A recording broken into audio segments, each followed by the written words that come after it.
Welcome to the pinnacle of bike racing. Forget the Tour de France, forget the Olympics. This is the event. This is the Zwift Racing League, Open EMEA-W Eastern C2 division. God. If I can make it to the top of this in the front group, fantastic. Put some tunes on, race like hell. Coming up in 5. Who's going? Yeah. I've got it. Come on!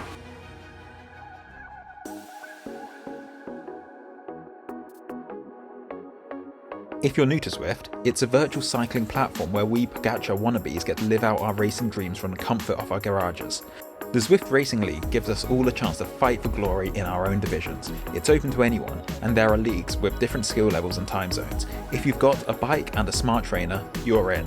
When I first decided to give it a go, I didn't even have a team, so I hopped on the Zwift Facebook group, posted a quick message, and boom, teams started reaching out. That's one of the best things about the community. People are always looking to add to their squads.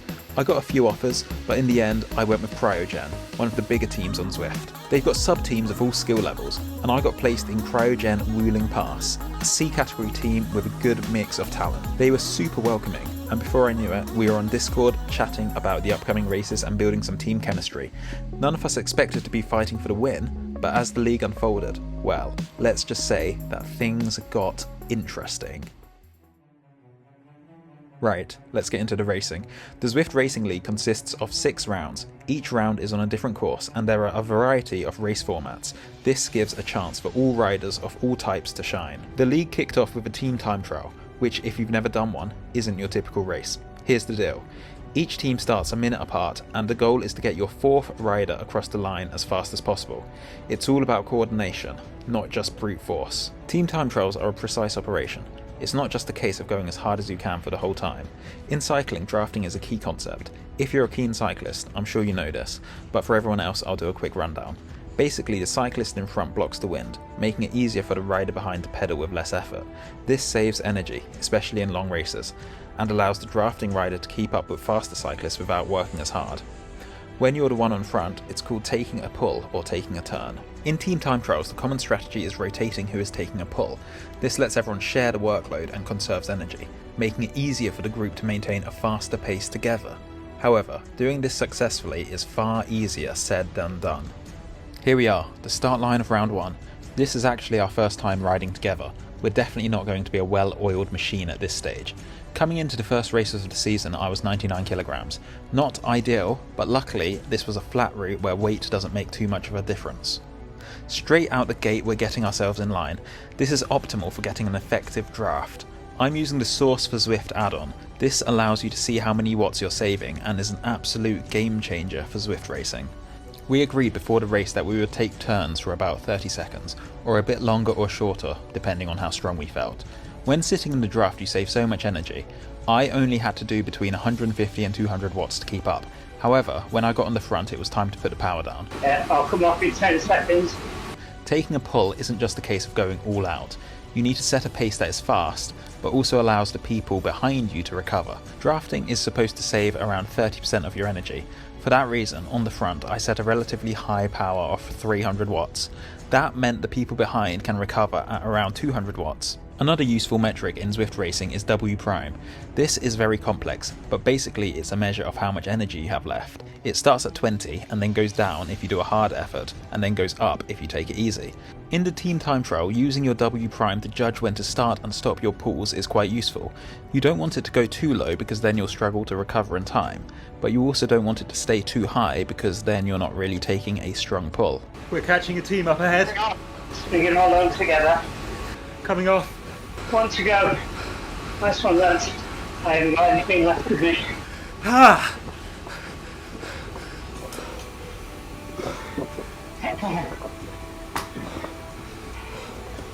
Good job, guys. That was horrible. I didn't realise how hard it would be to judge the pace. Yeah, for 5 years I thought we did brilliant, guys. And about 37 minutes is not bad. Overall, the Wuling Pass team had a really strong effort here. We all took good turns on the front and we managed to bring the team home in a time of 37 minutes and 6 seconds. However, the real question is, where would that put us on the all-important league table? So, after round 1 we're sitting mid-table, a solid 4th place out of the 8 teams. Not too bad at all, especially considering it was our first time racing together. This is definitely a solid result. On to round 2. Round 2 is very different to round 1. Gone are the time trial bikes and in are the road bikes.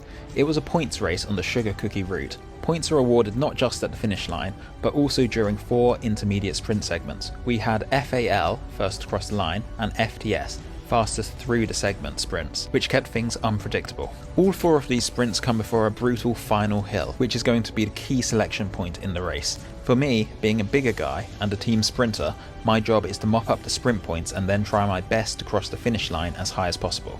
The other guys on the team wouldn't be contesting the sprints. Instead, they would save their energy for the final climb and try to maximise their finish line points. The race started fast. Zwift races always do, but I found myself having to push harder than I expected just to stay in the pack. At the first sprint, which was uphill, I gave it everything I had.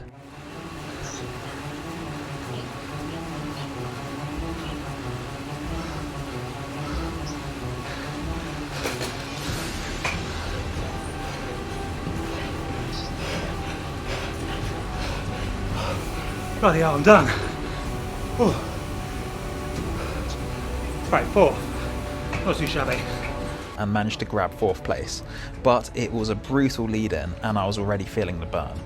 The second sprint point was the fastest through segment, and winning it only offered a measly 5 points, so I made the strategic decision to sit it out and save energy for sprints 3 and 4, as my W prime was still quite low and I needed every bit of time to recover. Come on! Oh no, he's pipped us. This was definitely the correct decision, as I managed to eke out 3rd place on the 3rd sprint. Intermediate sprint 4 quickly followed.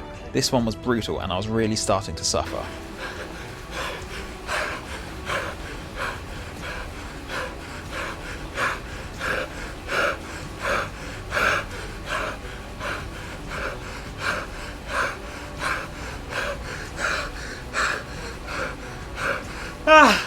God. Oh. However, I managed to hold out for 6th place. Now, the challenge was getting up the final hill and trying to get a few more points at the finish line. I was quickly dropped by the guys going for the win, and that left me in no man's land. There was a big group behind me, so I slowed down and decided to sit in with them. The big climb came with 10 kilometers to go, and I was really running on fumes here. The majority of the group rode away from me. However, a few more people came up from behind and we rode to the end together, everyone saving their legs for the final sprint. I managed to sprint for 2nd in my small group and 22nd overall. As a team, we crushed it. We finished 2nd overall, moving us up from 4th place to 3rd place in the league standings. Cryogen Mortiolo was still in the lead with 31 points, but we were only 3 points behind them. On to round 3. I had to sit this one out, unfortunately. Why? Because the Sunday before the race I ran a half marathon. Maybe not the best idea when you've got a Zwift race 2 days later. My legs were shot, so I had to watch this one from the sidelines. But the team pulled through. Another 2nd place finish for Wuling Pass, while Cryogen Mortiolo kept piling on the points. We were holding strong in 2nd place with 43 points, just 4 points behind Mortiolo. SICC had a solid week and were bringing themselves back into contention. Round 4 brought us back to the team time trial, but this time with a twist. The route was Greater London 8, which includes the infamous Box Hill. Now the strategy here was tricky. In a team time trial, the 4th rider sets the team's time, so we had to decide. Do we have the big guys, like me, set a fast pace on the flat section and then let the climbers go full gas up Box Hill, or do we keep everyone together and play it safe? Of course we went for the high risk strategy. Yeah, key is to get the line, make sure you're not on the side of someone, sit 2 metres odd behind, don't be right up their arse, and lots of communication, just keep talking. Let's go, let's hope we're on the right bikes. That's it, just get behind someone, try and build it slowly. Hang on, we've lost Craig. Really? We've got everyone. There's 6 people in front of me. Yeah, looks like it. I'm looking backwards in the front. Bit of a gap to fall. Are we going or waiting? Right, it's settled into a rhythm now. Let's try and get that nice line. If you're beside someone, just drop in behind them. I pushed hard on the flat, putting in big pulls to give our climbers the best chance to save energy. Anyone got any thoughts up the little hill here? Should we just keep it tempo? Oh, come on. Coming out to a rise. Hill. Coming out to the hill, so back, push up a bit. Halfway there. Okay, we drop. You can see he's up at the front. Yeah, he's getting there. 3, 2, 1, back on. Bloody hell, guys. That was a bit much up that hill. Okay, momentum might take me through here, guys. Sorry. Coming off in 5, 4. I'll take it up. Who's going? Yeah. I've got it. Need 3 metre gaps. Down the escalator. You guys are on for a good time at the moment. As long as you can think 4 of you can get over the line. It's just about pacing up the hill, and then it's downhill, and you've got 1k at the end. When we hit the base of Box Hill, the plan was for me to peel off and let the climbers do their thing, and they did. They absolutely smashed it up the hill, finishing in 41 minutes and 20 seconds, 10 seconds faster than Mortiolo. We took 3rd place but gained a crucial point in the standings. Now, we were only 3 points behind Mortiolo, with 2 rounds to go.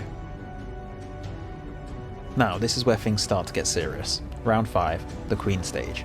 We're talking about Glyph Heights, a 34km beast of a course with 600 metres of climbing. Just looking at the profile, I knew this was going to hurt. This route was designed to test everyone, especially someone like me, a heavier rider.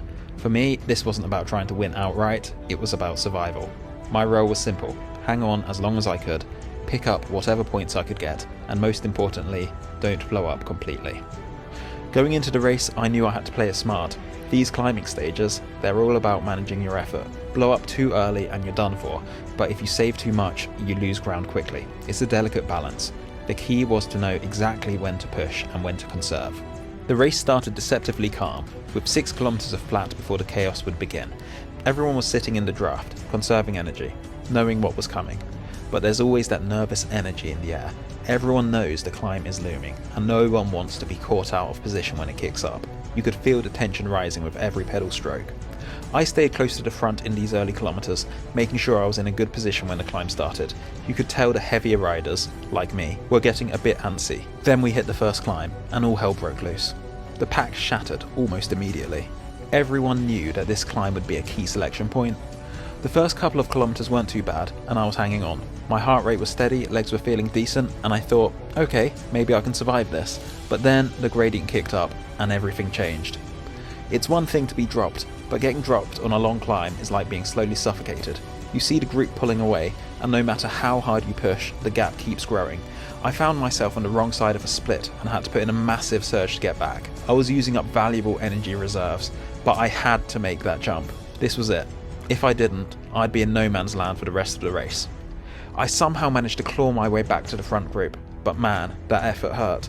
My legs were on fire, and we weren't even halfway through the stage. Once we crested the first climb, the terrain leveled out for a bit, with just some rollers in the way, and I was in full survival mode. I knew I wasn't going to last long with the front group, but every second I could stay with them would make a huge difference in my final placement. I dug deep, gritted my teeth, and hung on. But as we approached the second climb, I knew the writing was on the wall. The group surged ahead, and I just didn't have the legs to stay with them. I watched them ride away, and it was like watching the race slip out of my hands. That's one of the toughest parts of these races. You can have a great strategy, you can prepare all you want, but sometimes your legs just don't cooperate. The second climb was even worse. This was the real test. It's one of those climbs where you just have to put your head down, shut off your brain, and suffer. I was in 20th place out of 43 riders by the top of the second climb.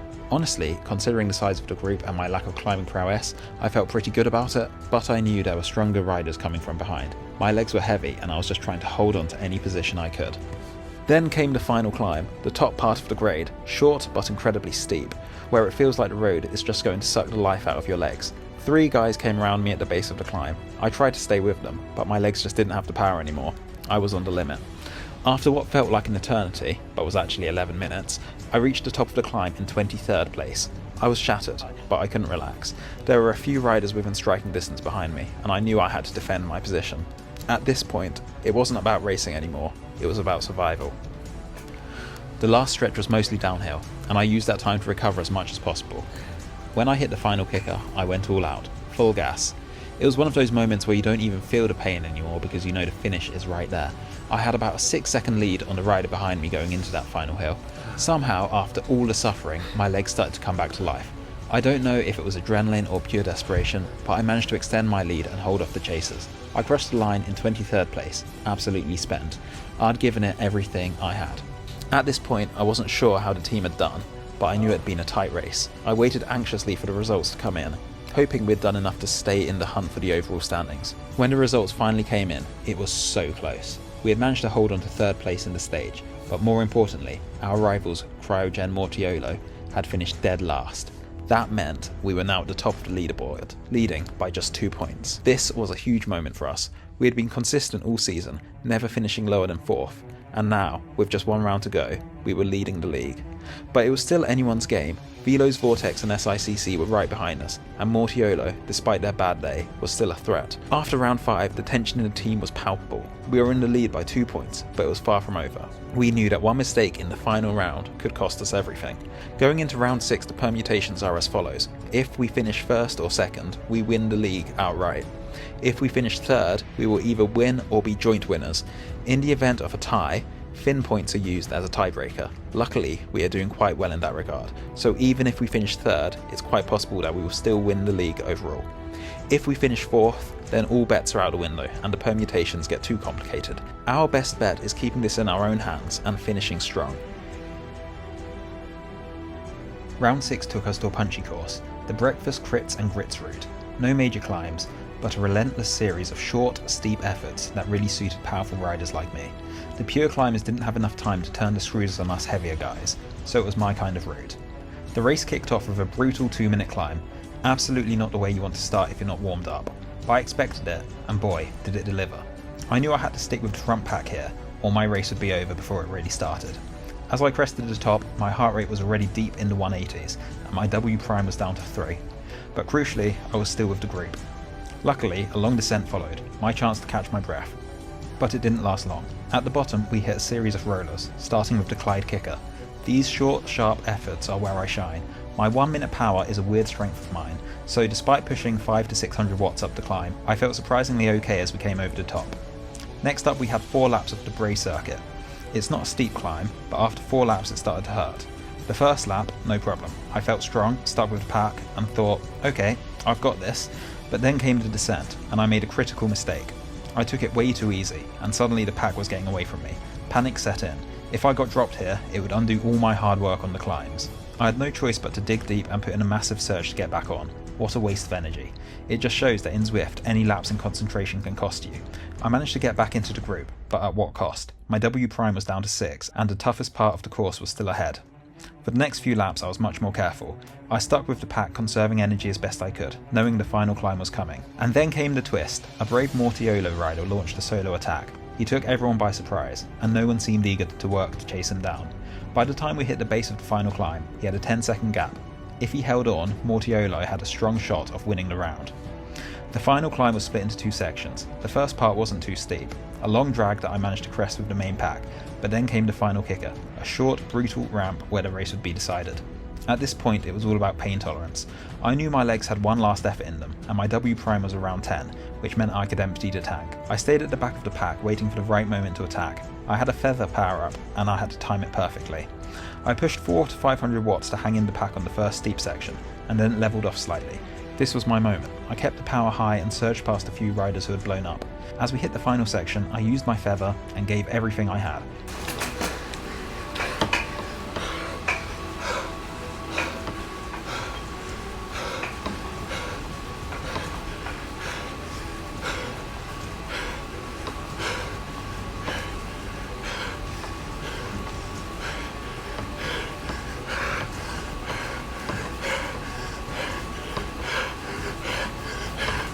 I'm done. Crossing the line in a well-earned 7th place. My W prime was at -4, meaning I'd pushed myself beyond my limit, literally leaving it all on the course. But then came the agonising wait for the results. The Mortiolo rider had held on for the solo win, which meant things would be tight. I kept refreshing the rankings, hoping we'd done enough. Finally the results were in. Team Wuling Pass had done it. Despite Mortiolo's solo win, our team's collective effort secured us our first race victory of the season. SICC finished 2nd, and Mortiolo, despite the solo attack, ended up 4th overall. That race win gave us enough points to clinch the league by 4 points. It might sound like a comfortable margin, but it was a hard-fought battle right to the end. Team SICC finished 2nd overall, and Mortiolo had to settle for 3rd. What won us the league wasn't just this final race, it was consistency. We finished every race in the top 4, while our rivals all had at least one bad week where they finished in the bottom half. It was a true team effort, and every rider put in some heroic performances throughout the season. What's next for Team Wuling Pass? Well, our victory in the Open EMEAW Eastern C2 division means promotion to the Open EMEAW Eastern C1 division. We'll be back soon for the next round, and the competition will be even tougher. If you enjoyed following our journey, I hope this has inspired you to try out the Zwift Racing League yourself. It's a ton of fun, and being part of a team gives you motivation to push yourself to new heights. So that's it from me for now. Don't forget to hit like and subscribe, and I'll see you next time.